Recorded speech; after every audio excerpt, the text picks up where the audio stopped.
where's your support coming from? We've got young people, we've got older people, we've got all colors of people, all religions, and that's the joyful part of this campaign. You have a bunch of people who have never had anything to do with politics. And a lot of people that have never had anything to do with politics, and who have activated, which I believe is the great blessing of this time.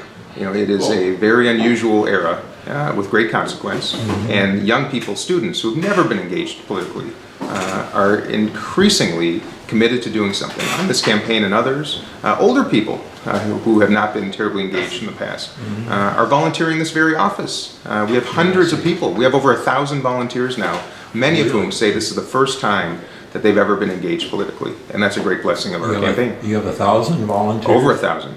Hundreds on the Dean's list, which is our student group. The Minnesota Way Pledge, which is sitting right next to me, is probably my foremost personal mandate, which is to bring back thoughtful campaigning and most importantly, rid this political industry of the influence of money, of big money, special interest money in politics. I'm challenging my opponent, Erik Paulsen, to what I call the Minnesota Way Pledge, which is to bring back collegiality and collaboration and decency in campaigning, reject and return all special interest contributions, including from PACs, federal lobbyists, and members of Congress, and refrain from self-financing our campaigns.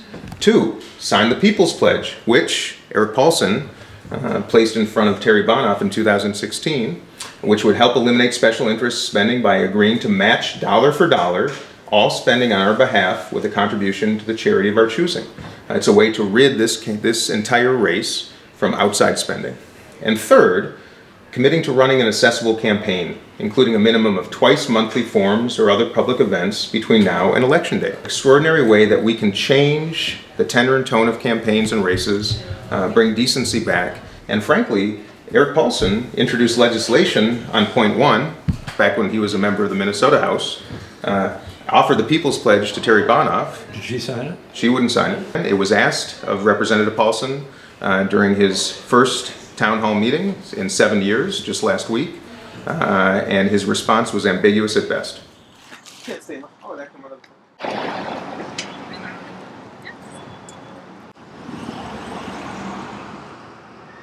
Oh, we think. We're going to bring this to the parade. How you doing? No, pretty good. Nice to see you. You're an honest-to-God endorsed candidate. An honest-to-goodness endorsed candidate. And you're going to abide by the endorsement. And I am, and I have, and glad I have, indeed. First, let's talk about the campaign. Sure. How's it going? And you're going to tell me it's going fine. Campaign's going great. I know. Not just having. But what are you hearing? What are people's real concerns? I'll tell you. I ask, as you know, I travel the district almost every day in my old 1960 truck. I offer coffee to people. We have conversations, and with few exceptions, healthcare rises to the top of about every conversation I have with people. And very distinctly, the cost of care.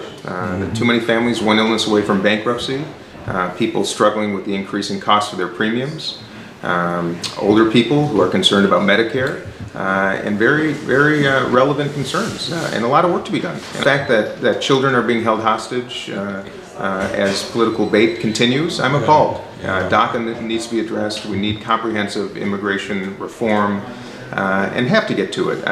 This has gone on way too long. The America that I know and love, and that most people that I talk to in this district, Republicans and Democrats and independents, say the same thing. It's time to be welcoming, thoughtful, ensure that we have good laws in place and that we enforce them. Everybody has an opinion on our president, and most people, even Republicans, concerned about his character and his values. Some believe that some of his policy activity has been in their best interest. But almost a unifying issue, at least in the 3rd District, is grave concern about the character of this president, his influence on young people, and it's powerful. And I'm trying to build a tent for people who are fiscally responsible, socially inclusive, and independent-minded. And that transcends political parties.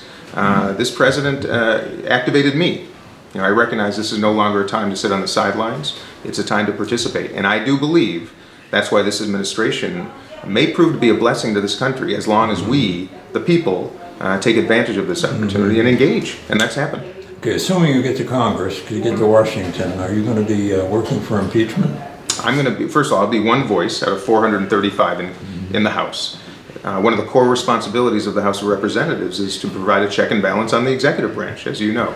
I will wait until the Mueller investigation concludes. That is the appropriate and legal thing to do. If the evidence indicates that criminal activity took place and this president was aware, it is the responsibility of the U.S. House to act on that. Have you had any contact with current members of the Congress? Many. From Minnesota or other states? Yes, I stay in touch with members of Congress regularly, on both sides of the aisle, in fact.